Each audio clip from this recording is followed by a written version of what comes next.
Kami sudah lama kenal Jafar ya sama Tanya, Reza Zadeh, mereka dari gereja kita di Beachboro. Tapi ya sedikit sejarah ya, mungkin beberapa tahun yang lalu, mungkin hampir 12 tahun yang lalu, kami sudah mulai melihat ada gerakan roh Tuhan antara kaum orang Iran. Bukan hanya di Australia saja, hampir di seluruh dunia, bahkan di dalam bangsa Iran sendiri. Kita sudah melihat sampai sekarang ada gerakan roh Tuhan yang luar biasa, dan banyak orang yang datang, yang mereka dari latar belakang Muslim ya, mereka bertobat sungguh-sungguh masuk Kristen. Dan banyak mereka, karena mereka mau lari dari pemerintah keras di Iran, mereka lari sebagai pengungsi ke Australia, ke Amerika juga. Dan sebagian mereka sudah mulai masuk gereja dan bertobat. Salah satu hadir pada malam ini dan dia akan membawa kesaksian. Jadi we'll start with you, Jafar, because I've already introduced you. So mari kita menyambut Jafar, dia akan maju.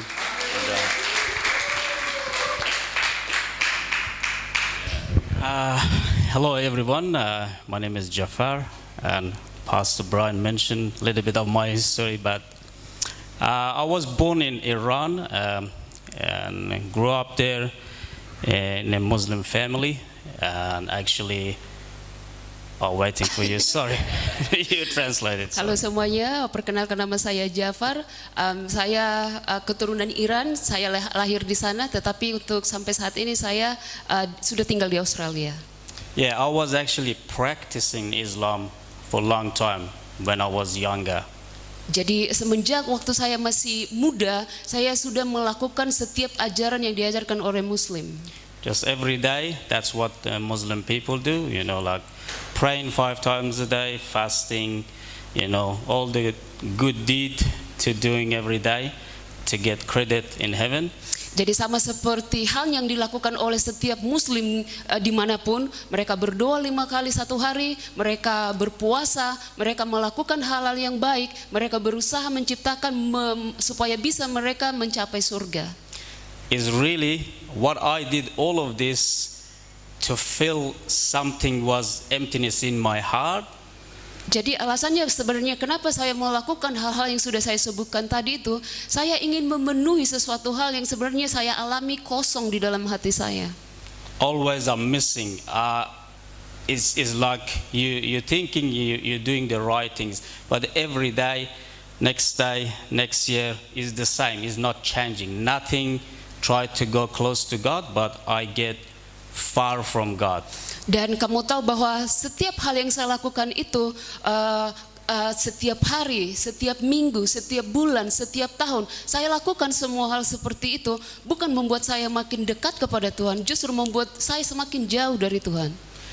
And the lifestyle is changed, went back to that's a normal, don't believe nothing, drink, drugs, all this stuff, clubbing, you know, stealing, like a robbery, all that stuff was part of my lifestyle.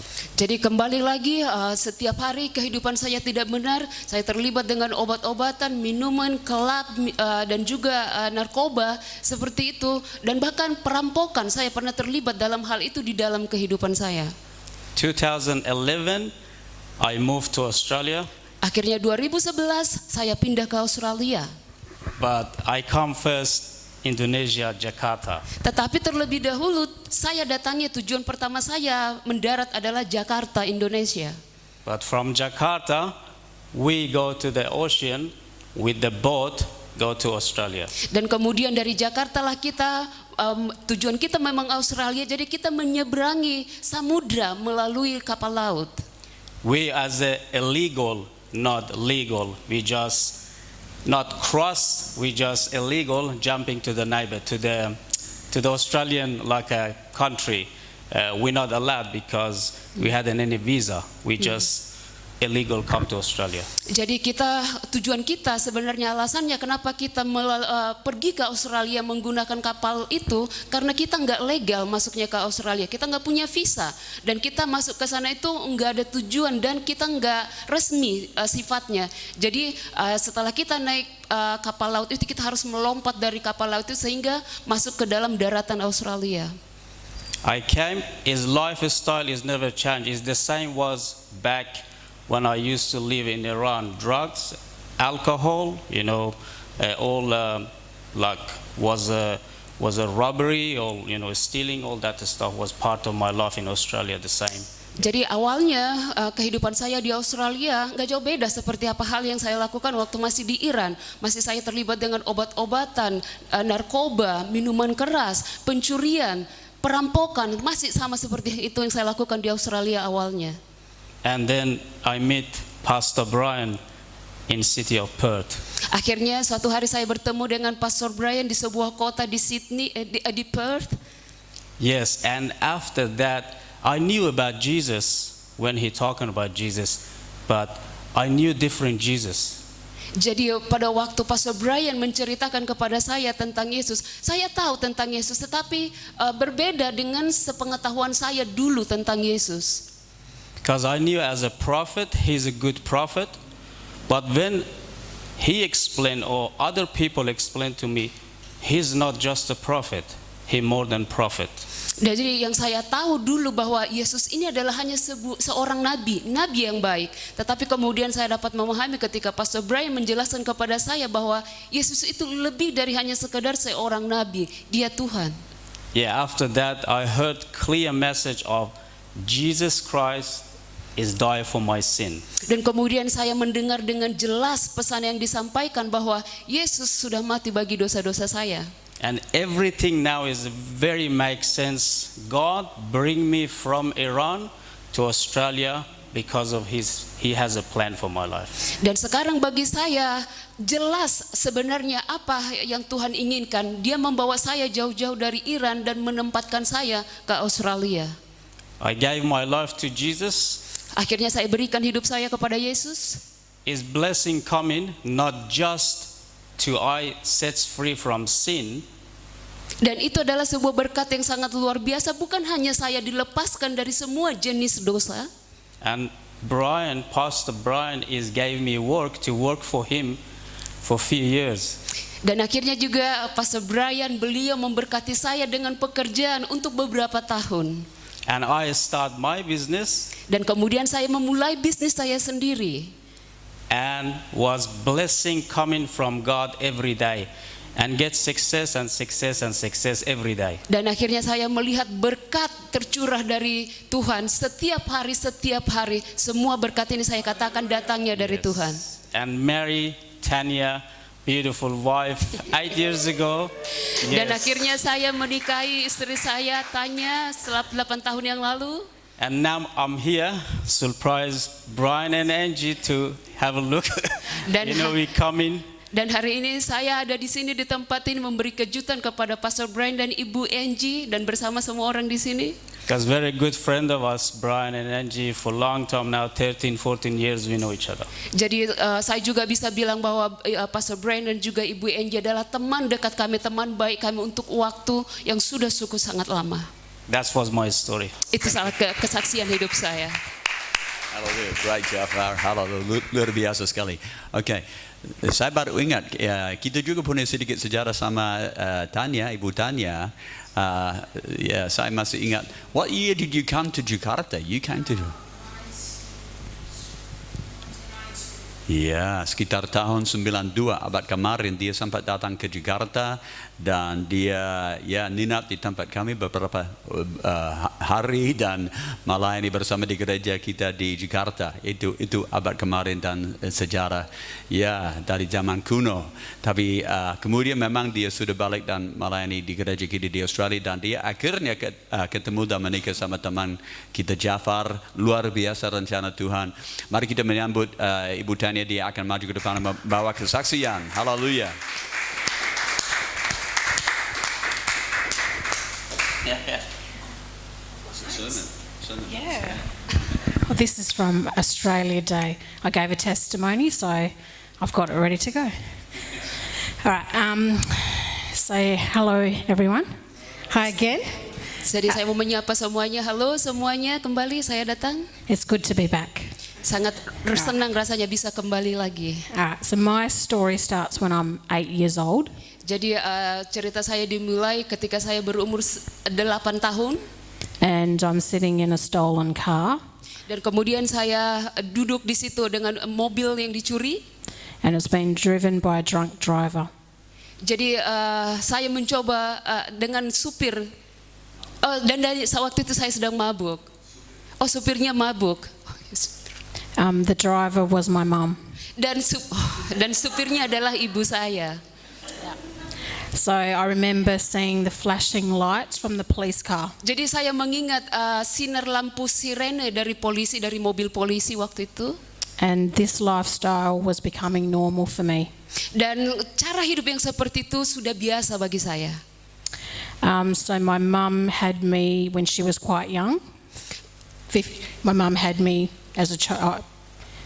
She birthed me when she was young, so when she was a teenager. Jadi ibu saya waktu itu mengandung saya masih sangat muda. Jadi dia masih seperti remaja pada saat dia mengandung saya. So she was quite young and reckless. Jadi dia sangat muda waktu itu mengandung saya. Jadi dia kayak di luar bayangan dia lah pada waktu itu.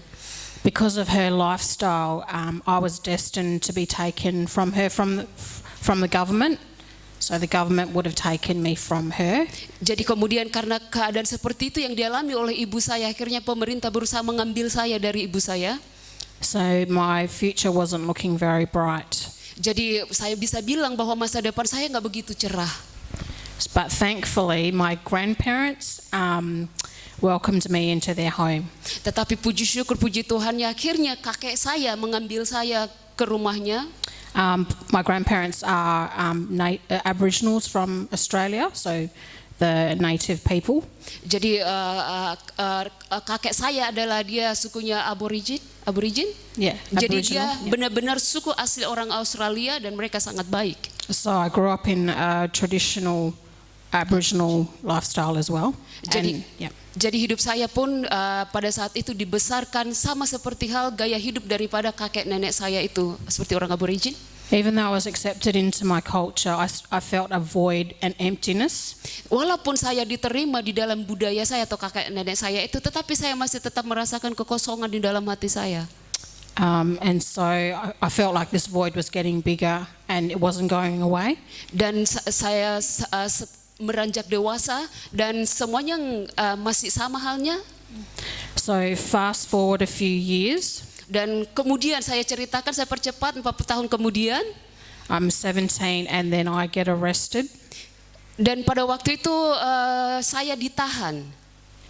So I remember feeling the handcuffs and being put in the police van. Jadi saya dapat membayangkan tangan saya diborgol dan kemudian saya dibawa dengan mobil polisi. And so my life was becoming like my mum's, very carefree and reckless. Dan akhirnya juga gaya hidup saya, cara hidup saya nggak jauh beda dengan ibu saya, seperti berantakan. So I was drinking and smoking marijuana. Saya terlibat dengan minum-minuman dan juga ganja.